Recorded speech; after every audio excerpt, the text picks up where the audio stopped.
My next guest is, he's a part of the theology team at Laidlaw College, Dr. Greg Liston. Greg, kia ora, thanks for your time today. Oh, it's lovely to be here. Thank you so much for having me. Greg, I understand that over the last few weeks, if not months, you have been fully immersed in hope, which honestly is not a bad place to be. but what takes you there? What has led you to be up to your eyeballs in hope? Up to your eyeballs in hope. Yes, it's been almost a year and a half up to my eyeballs in hope, to be honest. We next week we're very excited. We have a hope conference. So if you to tell you the story, about a year and a half ago, I was going to all of these conferences. It's my job as a theologian to go to conferences and listening to people talk about the church.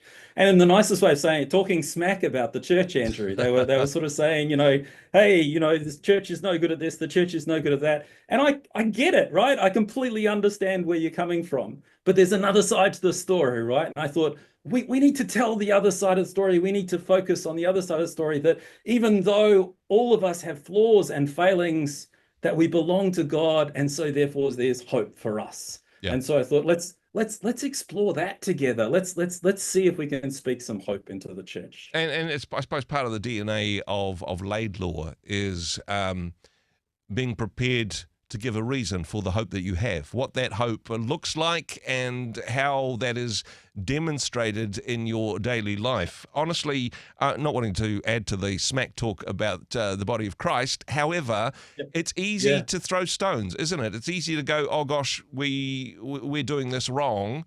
But honestly, one of the things that we might be doing wrong is when people think Christianity, or when people think of a Christian that they know, they wouldn't necessarily use hope in the descriptive words to describe them. We perhaps are missing the mark in this regard. Is that fair? Yeah, that's deeply fair. And I think one of the things that we don't want to do is to ignore or push to one side the mistakes that we've made as if they're not important or not irrelevant. And perhaps one of the mistakes we have been made is we've been so incredibly focused on, the narrow-angled lens of this particular world that we haven't had the big picture lens that enables us to be able to have hope. And so that's very much where this conference that we're thinking about is trying to point towards is, well, how do we grow hope as a point of difference from the world? How do we live as people who have hope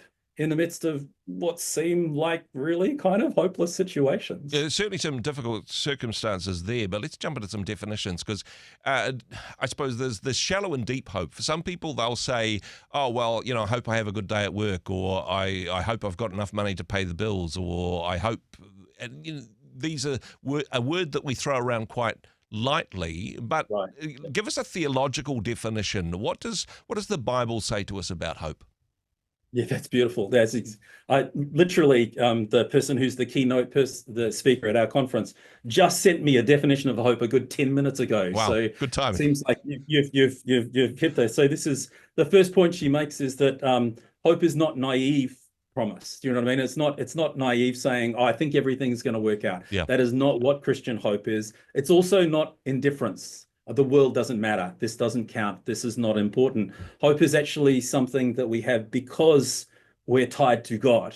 Hope is, we have hope because we are God. And so this is what she said. She said, to be hopeful in bad times is not just foolishly romantic. It's based on the fact that human history is a history not only of cruelty, but also of compassion, sacrifice, courage, and kindness to live now as we think human beings should live. In defiance of all that is banned around us, hope is in fact a marvelous victory. Yeah. I like that, don't you? I think that's really profound. No, that is super good. Now, of course, it makes the top three. It makes the top three in that faith, hope, love. Although, to be fair, it's probably the most overlooked. It's probably the most neglected cousin in that Trinity. Yes, love is the greatest. The faith Cinderella of the Trinity, Andrew. The Cinderella of the Trinity. It always gets left behind. It does. So I suppose, give us a glass slipper on this one. Why should hope be perhaps raised to more prominence within Christian doctrine and Christian theology? Right. Beautiful. Great question. Yeah. I think the key thing is the point that you made earlier, where you were talking about how do we distinguish ourselves from the world. Yeah. And one of the things that theologians often talk about is the way that what we need to do is to look at the things that characterize the world and deliberately live as Christians and as Christian communities into those bits that are different, Yeah. so that people can see the different God that we serve by seeing the different way that we live. Mm-hmm. And so hope suddenly becomes incredibly important, and all the more important in a hopeless world around us. So Yeah. essentially what you want to do is you want people to be able to look at you and say, I can see that God is real, and I can see that Jesus is Lord, because you could not live like that if God was not real and Jesus was not Lord. So think about that in terms of hope. There's no way you could be as hope-filled as you are if God was not real and Jesus was not Lord. It simply doesn't make sense. It doesn't compute with me. How you can live like that. The only way that could be is if the story that you're living, the way that you see the world, is just utterly different from the way that I see the world. Yeah. Does that make sense? It does. It has to have some substance behind it. I mean, either we're all out to lunch and it's a big cult and we've all been brainwashed, or there's something tangible which allows us to live and think and respond differently. That I suppose it is that evidence of the hope that we have, the way which we live out that hope in reaction to other people and in response to what others see as hopeless circumstances. Absolutely, absolutely. And as you're talking, my brain is immediately going to Lamentations 3, which is the ultimate hope chapter, where, he sort of says, the Lord has done some horrible things to me.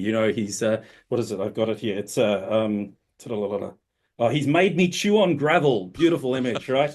He has made me roll in the dust. My splendor is gone. The thought of my suffering and homelessness is bitter beyond words. Wow. And then there's this change. I will choose different. Yet I still dare to hope when I remember this. The faithful love of the Lord never ends. Wow. His mercies never cease. I say to myself, the Lord is my inheritance, therefore I will hope in him. Do you see, this is because so good. we see this story, and because we see this, this picture of what God is doing in the world, the bigger picture, this wide-angled lens, then it enables us to see the world in a completely different way. So even though this is going wrong and that's going wrong and that's going wrong and I'm chewing on gravel and all that kind of stuff, now I can actually see, hey, there's hope for me. And there's something spectacular about that. Speaking words of hope whilst spitting out gravel and broken teeth. I mean, that's quite a powerful message and a powerful metaphor. Yeah. Yeah. And you can see, right? You can see how people look at people who can do that and say, I want what he's got. Yeah. I want what she's having. That you can see why people would. So it becomes an extraordinarily strong evangelistic tool, which I think is part of the deal here. That evangelistic aspect of it, and circling back to 1 Peter, actually, always being prepared to give a reason for the hope that you have, and doing so, of course, with gentleness and respect. That communication of hope, that if we have this hope within us, it should be evident in the way in which we live, but maybe we need to learn to be to articulate that well. It's not just the hope that we have in our heart. It's not just down deep in our heart to stay. It is something which we're able to live out in a way which is contagious positively. The hope that we have becomes the hope in other people's lives. This is the communication of the gospel. Yeah, that's awesome. Yeah. So Tim Keller, who is you know who Tim Keller is, right? Yeah. Presbyterian pastor, just recently passed away. He talks about subversive fulfillment. There's a good, nice theologian. You ask a theologian along, they're going to give you big words, aren't they? Subversive fulfillment. So he says one of the things you should do is you should live a life that's subversively fulfilling, which is exactly what I was just talking about. Mm-hmm. People looking at you and saying, I can't make sense of you unless God is in the picture. Yeah. But then he says, in our language and the words that we use and the way we explain things, we should be subversively fulfilling them. So you say, all the things that you are looking to other things to make you complete, consumerism, individualism, your holidays, whatever it might be, well, work out a way of being able to say that and say how Jesus can give you that. Jesus can give you that kind of fulfillment, that kind of hope, that kind of life. And so I like that. It's one of the things we're going to be talking about a lot next week, actually, is this idea of subversive fulfillment and how churches can be subversively fulfilling what the culture says that they want, but will never find in the routes that they're taking to get it. Well, Greg, if you've been up to your eyeballs in hope for the last year, you're going to be swimming in it this time next week. The Hope Conference getting underway. Now, good problem to have, just about oversubscribed, I understand. But if people are saying, gosh, sounds like exactly what I need, where can they go? Where can they find out more details about the Hope Conference? Sounds like an absolutely fantastic event. Great. If you just do a search for Laidlaw Hope, it will take you almost immediately to the conference. What we did is we picked the biggest room that we possibly could, and we hit there about 3 or 4 weeks ago. Wow. And so we worked out we can fit a few more chairs in around the place. And so we do have some more spots that are available, but you're going to want to get in quick, because at some point the colleagues that I'm working with are going to say, "Too many, Greg, stop. We're not going to be able to." We're full up of hope. And Yeah. hope won't get us past the fire regulations. Greg, thank you so much for the work that you do. Thank you for the mahi and putting together this fantastic event. Thanks so much for joining us today. Wonderful. Lovely to be here. Thanks, Andrew. Hey, thanks very much for joining us in the Rhema studio. Thanks very much for watching the interview.